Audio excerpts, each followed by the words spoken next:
At Pellington High School, a basketball game is in full swing. During a timeout, the coach instructs his star players, Mason, also known as Horse, and Dean, on how to secure the win. When the game resumes, Mason scores several crucial points for his team. Suddenly, he feels as though someone is watching him. Dean calls out his name, snapping Mason out of the strange trance. With the clock ticking down, the team looks to Mason to take the final game-winning shot. As he shoots, he sees the burned man from before reaching out toward him. The ball swishes through the net. The crowd erupts in cheers and the burned man vanishes. Moments later, Mason rushes to his locker, goosebumps prickling his skin as he pulls it open. He takes out the ancient urn. The burned man appears again, moving toward him. Panicking, Mason grabs a kettlebell and smashes the urn. The footsteps stop. Shortly afterward, his teammates gather around to congratulate him on the winning shot. Later, Mason steps into the shower. What begins as a peaceful moment quickly turns into horror. This time, the figure sets him ablaze. Dean watches in shock as his best friend burns to the ground. 6 months later, Chris moves to the town of Pellington from Chicago after losing her father in a tragic car accident. So, she comes to live with her uncle and her cousin Rel. On the drive into town, she notices a looming steel factory where Rel works on weekends and a church nearby. About an hour later, she arrives at the house. Rel greets her enthusiastically, briefly startling her. He offers to help unpack, and when he spots her vinyl records, he teases her for being old-fashioned. Soon after, he reminds Chris to get ready for her first day at Pellington High School. At school, Rel grabs his Revenger comics as students stare at Chris. Rel begins pointing out the popular cliques, starting with Grace. However, Chris's attention shifts to Grace's quiet friend, whom Rel introduces as Ellie. Curious, Chris asks who Horse is. Rel tells her it was Mason's nickname, a student who recently died from the flu. Just then, Mason's friends, Dean and Tanner, approach Chris and tells her she can't use the locker. She argues that it's the one assigned to her. Grace steps in, telling Dean not to cause a scene. Trying to impress Grace, Rel compliments her hair.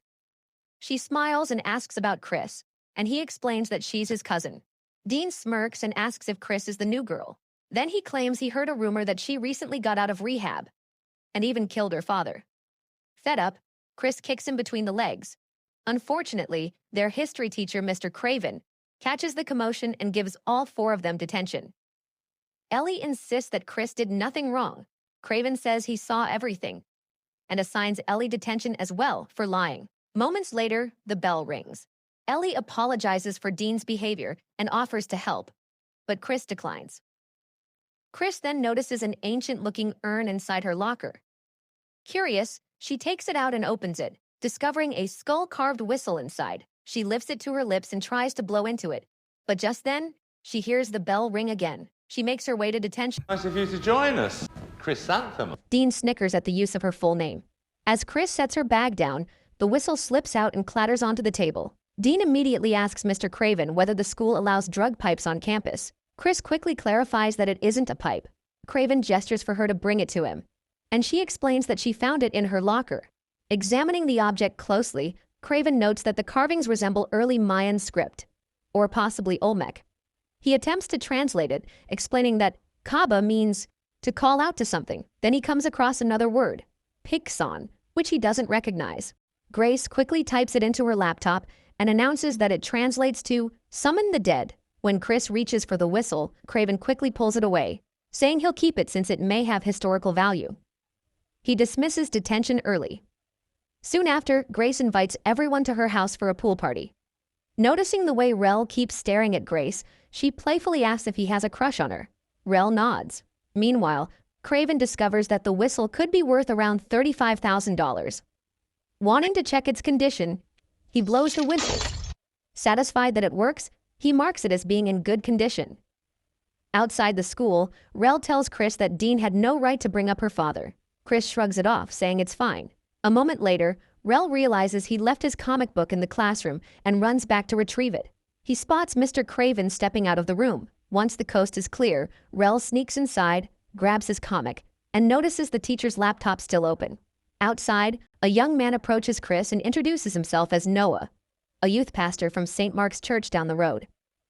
He asks if she believes in God. Chris tells him she's not really into religion. Noah then invites her to visit his church to meet new people and have a good time. He pulls out drugs, offering them as a welcome gift. Rel quickly steps in, telling Noah to back away from her. Chris firmly tells Noah to stop. He calmly replies that God has a purpose for everyone and claims he's only helping those in need. Parents send their kids to his church. He sells drugs to the kids. He adds that one of them overdosed a year ago. That night, Craven browses vacation packages online. However, when he opens the urn to check the whistle, he realizes it is gone. Craven assumes the janitor, Charlie, might know something about the missing whistle, so he calls out for him. As he steps into the hallway, he notices a pale, sickly-looking man standing nearby. Craven tells him the school is closed and that he's trespassing. Suddenly, Charlie appears behind Craven, startling him. Still shaken, Craven mutters that he needs to go lie down for a while. Mr. Craven! Your secret's safe with me. When Craven looks confused, Charlie makes a smoking gesture. Craven returns to his classroom, only to find the sickly man waiting for him inside. Suddenly, Craven begins coughing violently as his lungs start to fail him. Within seconds, he collapses and dies. Meanwhile, Rel and Chris arrive at Grace's house for the pool party. Then Rel shows everyone the whistle. Dean jokingly suggests calling his grandfather, but Grace quickly points out that his grandpa isn't dead yet. She then notices her little brother, Timmy, hovering nearby and firmly tells him to go back to his room. Examining the whistle, Grace admires its intricate design and calls it beautiful. Ellie, who works part-time at the ER, quietly remarks that death is anything but beautiful. Dean dares his girlfriend to blow the whistle. Chris makes it clear she wants no part in summoning anything related to death. Ellie gently tells her she doesn't have to go. Finally, Grace lifts the whistle and blows into it. After a few tense seconds, Dean suddenly asks if anyone else can hear that. Chris says her goodbyes and starts to leave, but Ellie stops her and invites her to the local harvest festival the next day. Chris hesitates for a moment, then smiles. Just then, Rel rushes out and tosses Ellie her diabetic insulin pouch. Ellie thanks him, then explains to Chris that she's late for her hospital shift. Before leaving, she asks Chris to text her about the festival and tells her to get her number from Rel. Then Chris asks Rel if Ellie is straight. Rel shrugs and admits he doesn't know. Later that night, Chris lies on her bed, typing out a text to Ellie. She deletes it, rewrites it, deletes it again. As she stares at her phone, she suddenly feels like someone is watching her. She looks toward the window and freezes. The door suddenly swings open without a knock, and Rel barges in, startling her. Then, she notices in horror that she accidentally sent the last text she was drafting. She panics, but Rel tells her to calm down and sends Ellie a reply himself. Meanwhile, by the pool, Grace is working on her homework when she begins to hear faint breathing nearby. Assuming it's her younger brother, she ignores it until the sound continues. Feeling uneasy, she steps out of the pool to investigate. She suddenly hears someone running behind her and turns around. Just then, a hand gently touches her cheek. She spins around and sees Timmy standing there. He calmly tells her that their mother wants to speak with her. The next morning, Rel and Chris join the others at the school assembly. Ellie quietly tells them that Mr. Craven died the previous night because he had stage 4 lung cancer, and doctors said it was a miracle he had even been on his feet the day before. Ellie then notices a hooded figure several seats ahead of her, seemingly having a seizure. The figure slowly turns toward her and appears to mouth her name. Grace hands the whistle back to Chris, saying she doesn't want it anymore. Chris suggests they should simply return it to Mason's family. So Chris and Ellie head to Mason's house. On the way, Ellie notices Chris's tattoos and asks why she hides them. Chris brushes it off, saying it's personal. Ellie gently asks how she decides what to tattoo in the first place. You just find something you love and you let it scar you for life. Chris knocks on the door, and it slowly creaks open. They step inside. Moments later, Mason's grandmother, Ivy, comes downstairs.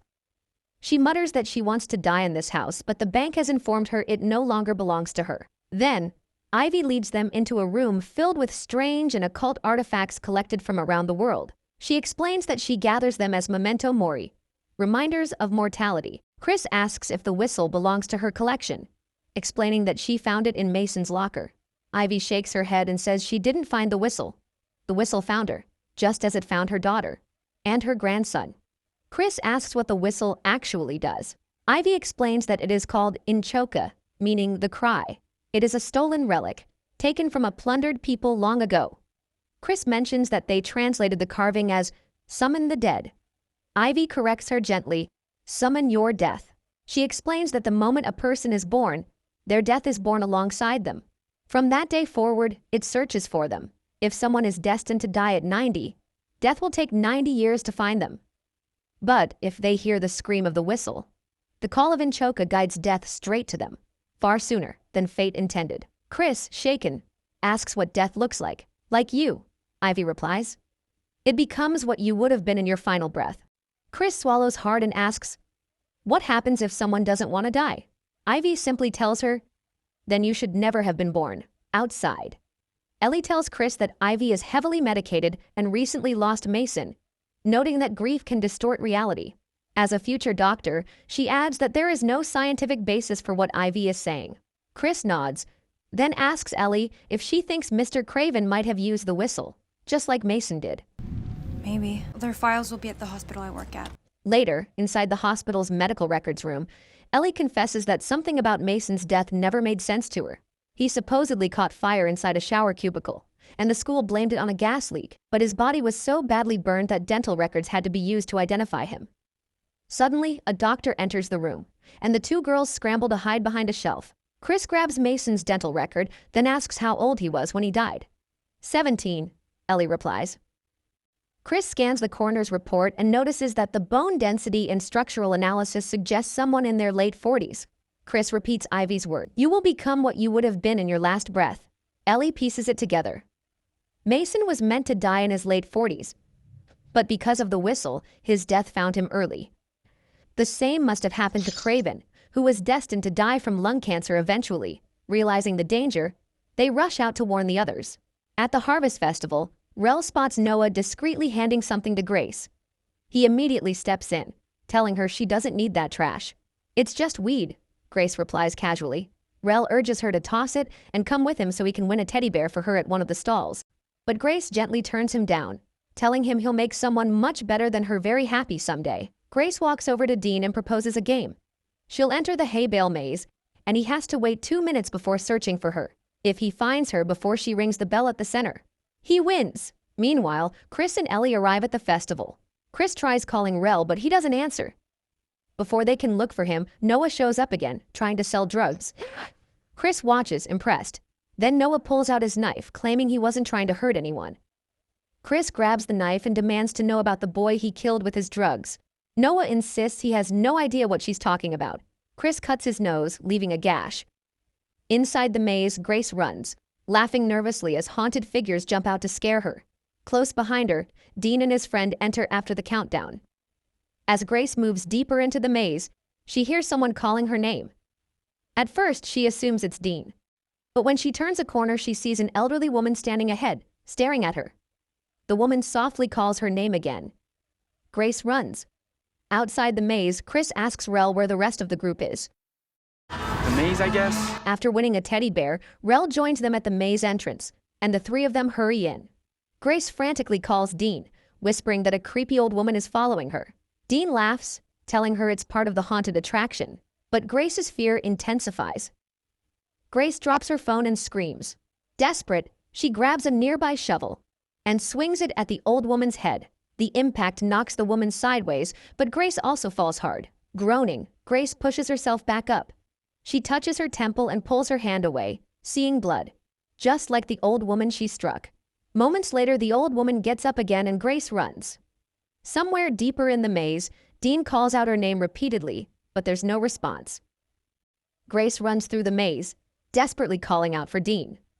She spots a narrow gap in the hay bales and squeezes through it. When she turns around, the old woman is right behind her. The figure lunges and grabs her, but Grace struggles free and stumbles ahead. Finally, Grace spots the bell at the center of the maze and drags herself toward it.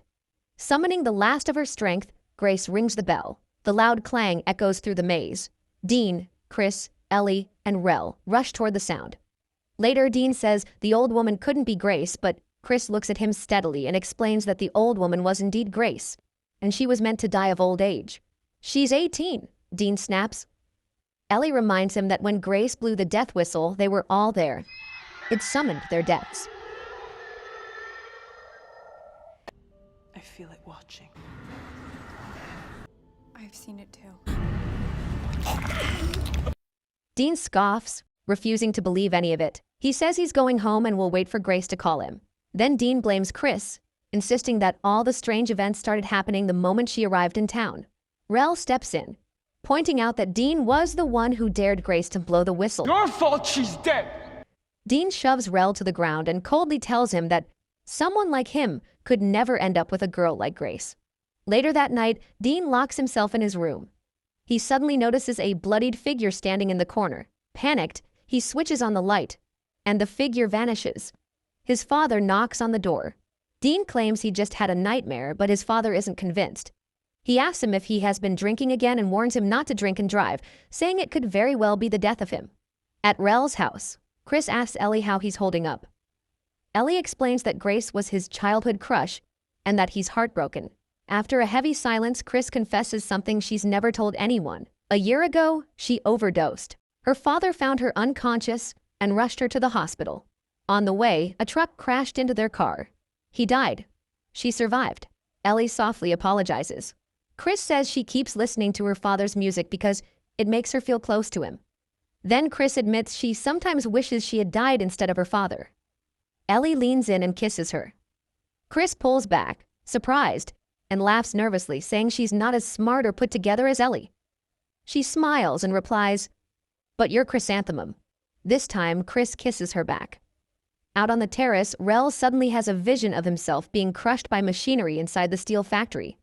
The next morning, the trio visits Ivy, who is now on her deathbed. Chris tells her that the whistle has claimed the life of one of their friends and asks what it wants.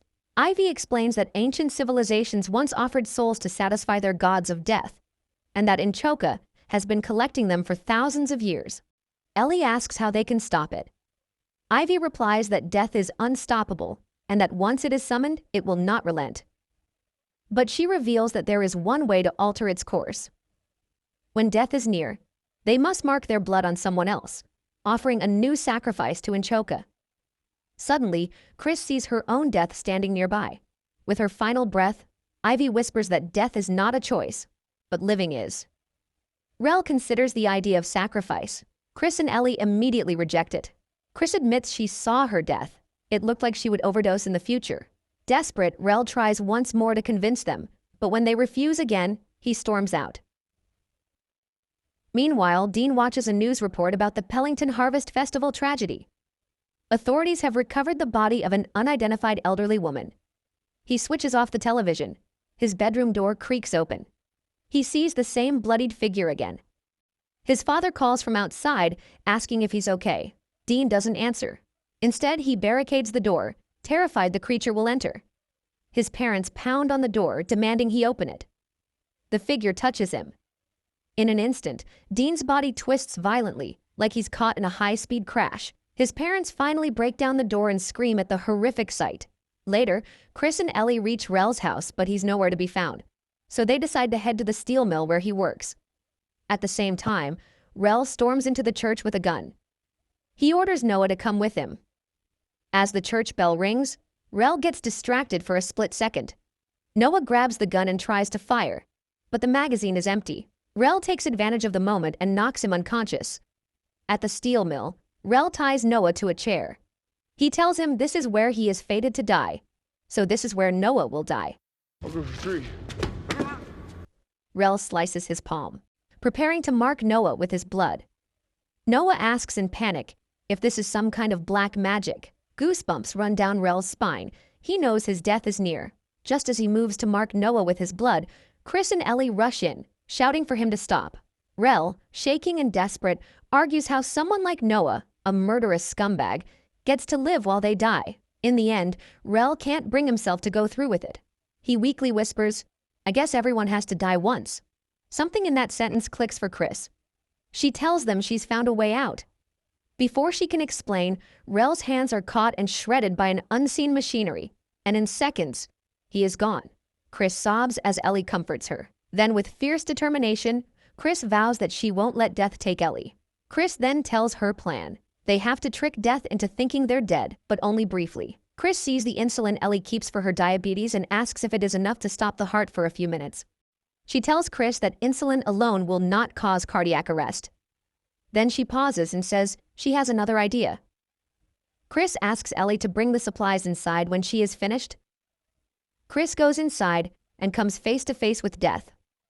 Moments later, Ellie enters and prepares the medicine. While Chris prepares the ice bath and readies the defibrillator, Chris offers to inject Ellie first, but Ellie refuses, saying she needs to make sure she lives. Within seconds, Chris collapses. Ellie gently lowers her into ice water, hoping to preserve her brain while stopping her heart long enough to trick the death. Meanwhile, Noah regains consciousness. He grabs the gun and staggers outside. Ellie begins resuscitation. She checks for a pulse.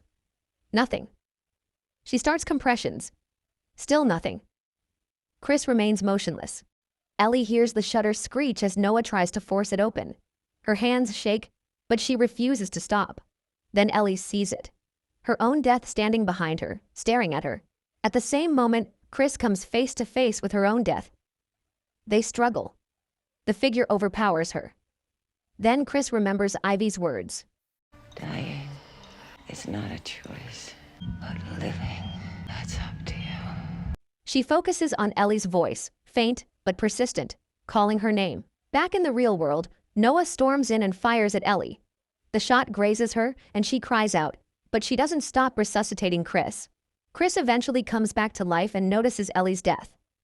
Noah raises the gun again, ranting that God has a plan for everyone, that he's only helping those in need, and that Chris is beyond redemption. Then he declares that he is washed in the Lamb's blood. Suddenly he notices a bloated, grotesque figure standing before him. Terrified, he fires at it wildly, then he dies. 3 months later. Ellie and Chris are officially dating, stronger after everything they endured. Meanwhile, a freshman named Asha opens her locker and discovers an ancient urn inside. Later that day, during the school assembly, Asha is introduced as the new student who will perform the national anthem on her violin. She steps up to the microphone, lifts the whistle, and blows.